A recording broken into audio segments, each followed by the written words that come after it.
تو کون سی دنیا کی ایئر فورس یا آرمی یا نیوی ہے جو خود اوفینس لانچ کرتی ہے اور اپنے ٹارگٹ اچیو کیے بغیر، اپنی وار ٹرافی لیے بغیر، 1.4 بلین لوگوں کی پاپولیشن کو دکھائے بغیر واپس جنگ ختم کر دیتی ہے؟ یہ کون سی مجبوری تھی؟ وہ لوگوں سے شیئر کی جانی چاہیے. آپ نے خود پہلے انڈین فورسز نے ہائپ کریٹ کی اور ایک ایسا ماحول پیدا کیا کہ ہم پتہ نہیں نیست و نابود کر دیں گے، پانی خون کٹھا نہیں بہے گا، اب سبق سکھا دیں گے، وقت آ گیا ہے. وہ وقت کہاں گیا؟ وہ وقت، اس کا ریزلٹ کیا دکھانا تھا آپ نے؟ وار آبجیکٹیو کیا تھے آپ کے؟ صحیح. وہ آج تک کوئی نہیں جواب دے رہا. تو میرا خیال ہے لوگوں کو سب کو سمجھ آ گئی ہے، ہندوستان کے لوگوں کو بھی I'm sure سمجھ آ گئی ہوگی، لیکن انفارچونیٹ پارٹ یہ ہے کہ وہ خود ماننے کو تیار نہیں ہے انڈین لیڈرشپ صرف. بالکل سر، بالکل سر. اس وقت جو ساتھ ساتھ ڈاکٹر شازیہ پیش رفت چل رہی ہے، خاص طور پہ اگر ہم سلامتی کونسل کی قرارداد کی طرف چلے جائیں، پاکستان ان 13 ممالک میں شامل ہے جو امن کے لیے، عاصم افتخار صاحب نے بڑے واضح طور پہ کہا کہ امن کے لیے اور وہاں پر بمباری روکنے کے لیے، ہلاکتیں روکنے کے لیے، انسانی امداد کے لیے، تعمیر نو کے لیے ہم جو ہے اس منصوبے کو لے کر چل رہے ہیں. یقینی طور پہ وہاں پر جو کچھ ہوا دل دکھتا ہے دیکھ کے، وہاں پہ کھنڈرات جس طرح غزہ ہو گیا، یہ تو ایک چیز ہو گئی. اس کے ساتھ ہی جو سعودی ولی عہد نے بات کی کہ ہم ابراہیم ایکارڈ میں شمولیت کریں گے لیکن یہ مشروط ہے فلسطین کے 2 ریاستی حل کے ساتھ انہوں نے اس کا بھی ذکر کیا. یہ ساری پیش رفت کس طرح دیکھتی ہیں آپ؟ دیکھیں، جس طرح ابھی ہمارے کولیگ بات کر رہے تھے کہ آپ جو ہیں آپ کا چینل بہت لوگ دیکھتے ہیں، تو میں اس پہ ایک چیز سب سے پہلے کلیئر کرنا چاہتی ہوں کہ اگر کسی کا خیال ہے یا سوشل میڈیا پہ یہ بہت بات ہو رہی ہے کہ یہ جو 20 نکاتی فارمولہ ہے یہ بہت مکمل اور جامع نہیں ہے، تو مجھے 100% یقین ہے کہ اس بات کا ادراک جو ہے وہ ہمارے جو پاور کوریڈورز ہیں ان میں بھی ہے کہ یہ جو 20 نکات ہیں یہ مکمل اور حتمی نہیں ہیں، اور اسی لیے ان پر جب بھی اسرائیلی جو ریپریزنٹیٹیو ہیں اور جو پیلسٹینین ریپریزنٹیٹیو ہیں ان کے درمیان جو نیگوسیشن ہوتی تھی، اس کے درمیان میں بھی ایک میڈیٹر ہوتا تھا اور وہ اپنی باتیں جو ہیں میڈیٹر کے تھرو، وہ آمنے سامنے ایک دفعہ بھی نہیں بیٹھے. اب بات وہی ہے جو کہ ہمارے جو پرماننٹ جو ہمارے ریپریزنٹیٹیو ہیں UN میں، انہوں نے بہت کھل کے کر دی ہے کہ ہم اس منصوبے کے ساتھ اس لیے کھڑے ہوئے ہیں کیونکہ یہ ایک جینوسائیڈ کو روکنے کا باعث بنا ہے، اور اگر ایک افتاد جو ہے وہ ٹلتی ہے تو یقیناً پھر اس میں ایک ونڈو آف اپرچونٹی نکلتی ہے، اور اس ونڈو آف اپرچونٹی کو ہم نے پھر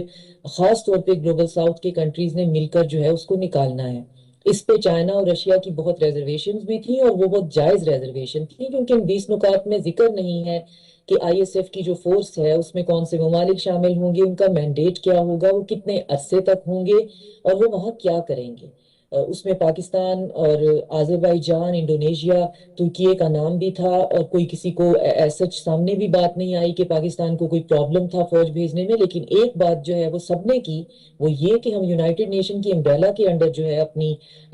جو ہے سولجرز بھیج سکتے ہیں، اور وہ بھی ایک ڈائریکٹ مینڈیٹ کے ساتھ. تو وہ مینڈیٹ جو ہے اس کو پھر بیچ میں ایڈ ہونا تھا، اور ساتھ میں یہ کہ فلسطینین ریپریزنٹیشن وہاں پہ کیا ہوگی، اور جو ٹیریٹوریل جو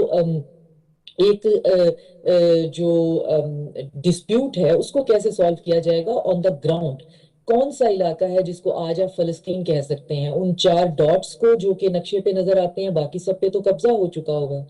تو چائنا اور رشیا اگر چاہتے تو وہاں جا کے اس کو ویٹو کر کے روک بھی سکتے تھے، لیکن سب کی مشاورت سے یہی ہوا کہ اس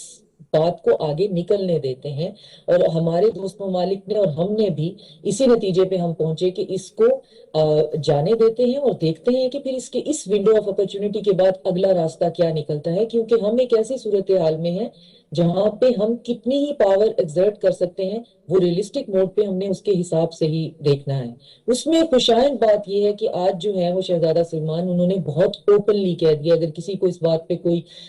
شک تھا یا کسی کو اس بات پہ کوئی کسی کی دو رائے تھی، تو انہوں نے بہت اوپنلی کہہ دیا ہے کہ جی ابراہیم اکارڈ، اس کا کیا مطلب ہے کہ جی اگر آپ اس کو براڈر اس میں نہ دیکھیں تو نیرو کر کے دیکھیں تو اس کا مطلب ہے جی اسرائیل کو تسلیم کرنا. یہ ٹھیک ہے اگر یہ فساد جو ہے اسی طرح ختم ہوتا ہے، لیکن اس کے ساتھ ایک کنڈیشن ہے، اور وہ کنڈیشن یہ ہے کہ فلسطین ایک ریاست کے طور پہ جو ہے وہ ضرور سامنے آئے گا. تو اب اگر کسی کو کوئی شک رہ گیا ہے یا کسی کو کوئی اس کے اندر سے بھی کوئی اور نیگیٹیوٹی کوئی ڈھونڈنا چاہتا ہے یا یہ کہنا چاہتا ہے کہ پاکستان جو ہے ان کو اس کے بارے میں ووٹ نہیں دینا چاہیے تھا یہ حماس نے اس کو ریجیکٹ کر دیا ہے، تو یہ پلان جو ہے یہ فیور میں ہے. تو ہم سب یہ جانتے ہیں کہ کیا چیز کس کی فیور میں ہے، کس کے اگینسٹ ہے. اگر چین اور رشیا جیسی بڑی طاقتیں جو ہیں وہ اس نتیجے پہ پہنچی ہیں کہ فی الحال یہی بہترین قدم ہے، تو یقیناً یہی بہترین قدم ہے، کیونکہ اس وقت جو ہمارے ہاتھ میں آ رہا ہے ہمیں وہی لینا ہے. اور جیسے ہم نے آج دیکھ لیا ہے کہ سعودی عربیہ اور ڈاکٹر صاحب اس میں ایک ایڈ کر لیجئے کہ صرف چین اور امریکہ کی بات نہیں بلکہ پاکستان اپنے باقی 7 دیگر جو اسلامی ممالک ہیں ان کے بھی ساتھ کھڑا ہوا ہے. ہمیں سعودی عرب، ترکیہ، یو اے ای، قطر، اردن، مصر، ان سب کے بھی ساتھ مل کر چلنا ہے. کتنے ایکسٹینسو وزٹ ہیں فیلڈ مارشل عاصم منیب کے اور ہمارے جو پرائم منسٹر ہیں شہباز شریف کے، کہ کس طریقے سے اس کی ڈویژن ہوئی ہوئی تھی کہ ایجپٹ سے لے کر جارڈن تک اور پھر گلف تک اور سینٹرل ایشیا، ایران اور سارے کا سارا ہم نے اپنا ریجن جو ہے وہ کور کیا ہے ایک ایک ملک میں جا کے. تو ڈیفینیٹلی وہاں پہ جو ایجنڈا لسٹ میں سب سے اوپر ہوگی چیز وہ اس وقت فلسطین اور اس کا جینوسائیڈ ہی ہے. تو یہ چیزیں جو ہیں وہ بہت ایکسٹینسو مشاورت سے جو ہیں وہ سامنے آئی ہیں. اور اب اس میں ان تمام ممالک نے اب مزید، جو آپ کے ناظرین کے لیے میں عرض کرتی جاؤں کہ یہ جو 20 نکات ہیں ان کے اندر مزید امینڈمنٹ بھی ہو گئی ہیں. یہ امینڈڈ جو ہے ایک اور شکل میں جو ہے اس کی منظوری ہوئی ہے، جس کے اندر فلسطین کی ریاست کا ذکر بھی ہے، جس کے اندر اس بات کا بھی ذکر ہے کہ یہ جو آئی ایس ایف ہے، اسٹیبلائزنگ فورس ہے، وہ صرف 2 سال کے لیے ہوگی. اور ساتھ میں یہ کہ وہاں پہ کوئی اور باہر کی پارٹی جو ہے اس پورے کو سپروائز نہیں کرے گی، بلکہ وہاں پہ فلسطینی ہوں گے جو کہ اس کو سپروائز کریں گے. تو چیزیں جو ہیں وہ اسی طرح سے، اتنے جو سوشل میڈیا کی نوائز ہے وہ اپنی جگہ پہ ہے، لیکن جو لوگ کام کر رہے ہیں اس پہ وہ بہت ارنیسٹلی کر رہے ہیں. اور خاص طور پہ جو پاکستان کا اس میں کردار ہے وہ اگر اس کو ہم بات کرنے بیٹھ جائیں، ایک تو خیر وہ ایک پروگرام میں اس پہ بات ہو نہیں سکتی ہے کہ کتنا گہرائی تک جا کر ہم اس چیز کو پش کر رہے ہیں کہ فلسطینیوں کے ساتھ جو کچھ بھی ہو رہا ہے اس کا کسی طریقے سے کوئی ازالہ ہو جائے. اور وہ ازالے کی ایک ہی شکل ہے. اس وقت صورتحال جتنی خوفناک ہے، جتنی پیچیدہ ہے اور جس طرح یہ اشروں سے چلتی چلی آ رہی ہے، اس میں ہم نے آگے بڑھنا ہے، کوئی نہ کوئی ایسی پیش رفت کرنی ہے. اور خاص طور پہ پچھلے 2 سال جو گزرے اس کے حوالے سے جواد فیض صاحب، ابھی سوشل میڈیا کی بات ڈاکٹر صاحب نے بھی کی، آپ بھی اس سے پہلے سوشل میڈیا کی بات کر رہے تھے. سوشل میڈیا پہ اعتراضات جو ہو رہے ہیں، آپ اسلام آباد میں قومی اسمبلی میں جاتے ہیں، سینٹ میں جاتے ہیں، وہاں پر لوگوں سے ملتے ہیں، حکومتوں سے ملتے ہیں. میں کل عاصم افتخار صاحب کی اس تقریر کو دیکھ رہا تھا، سن رہا تھا. میں نے اس سے پہلے اسحاق ڈار صاحب کی تقریر سن لیجئے، شہباز شریف صاحب کی تقریریں سن لیجئے. آپ کو کسی جگہ لگا کہ پاکستان اپنے کسی اصولی موقف سے پھرا ہے، امن کی خواہش سے ہٹا ہے، یا وہ یہ چاہتا ہے کہ بیچ میں کوئی اس میں سیاست ہو؟ خلوص دل کے ساتھ ایک کوشش کی جا رہی ہے. آپ نے کیا فیل کرتے ہیں کہ ارادہ ہے کیا، سوچ ہے کیا اس وقت اسلام آباد کی؟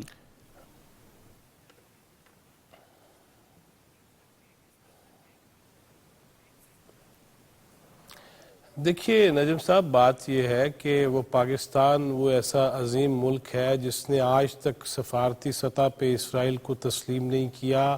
پاسپورٹ پہ لکھا ہوا ہے کہ یہ ڈاکومنٹ اسرائیل کے لیے نہیں ہے، لہٰذا اس پہ تو ہم پیچھے ہٹ ہی نہیں سکتے. اور آپ نے بالکل صحیح ذکر فرمایا، ہمارے فیلڈ مارشل ہوں، پرائم منسٹر ہوں، ڈپٹی پرائم منسٹر اور وزیر خارجہ ہوں، وزیر اطلاعات ہوں، اور دیگر جتنے بھی حکومتی ذمہ داران ہیں، خواجہ آصف صاحب ہو، یہ تو آئے روز ہم کہتے رہتے ہیں. یہی میں عرض کر رہا تھا کہ اگر تو ہم نے سوشل میڈیم کی وجہ سے ذہن بنانے ہیں تو معاف کیجیے گا اللہ ماشاءاللہ. اور وہ لوگ اس پہ پروپیگنڈا کر رہے ہیں. دیکھیے فلسطین نے خود اس پورے معاملے پہ، اس قرارداد پہ نہ صرف اظہار اطمینان کیا بلکہ اظہار تشکر کیا ہے. اب مجھے بتائیں کہ ہم فلسطین سے زیادہ تو نہیں ہو سکتے، لہٰذا دیگر عرب ممالک جن کے تعلقات بھی ہوں، جن کے کاروبار بھی ہوں، اس کے باوجود ہمیں انتہائی لالچ دیے گئے ہوں ماضی میں. آپ کو یاد ہے نجم بھائی، ہم نے انٹرویوز بھی اس پہ بہت سارے کیے ہوئے ہیں مل کے، کہ نواز شریف صاحب کا دور ہو، بینظیر بھٹو شہید کا دور ہو، تب بھی یہ مفروضوں پہ